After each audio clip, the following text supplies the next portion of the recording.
নিশ্চিত করা, অনেক গন্ডগোল তৈরি করতে চাইবে অনেকে, তারা সব রকমের চেষ্টা করবে। এই বিষয়ে সবাইকে সতর্ক থাকার আহ্বান জানিয়েছে।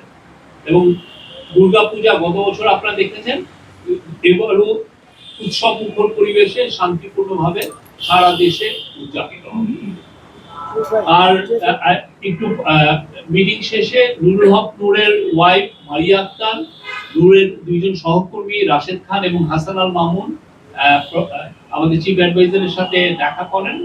মিটিং এ নূরের ওয়াইফ তার স্বামীর স্বাস্থ্যের একটা আপডেট দেন এবং নূরের ওয়াইফ এবং তার সহকর্মীরা বলেন যে নূরের চিকিৎসার বিদেশি চিকিৎসা প্রয়োজন এবং তাৎক্ষণিক প্রফেসর ইউনূস এটা শুনে উনি নির্দেশ দিয়েছেন হেলথ মিনিস্ট্রিকে যে তাকে বিদেশে পাঠানোর জন্য, তাকে বিদেশে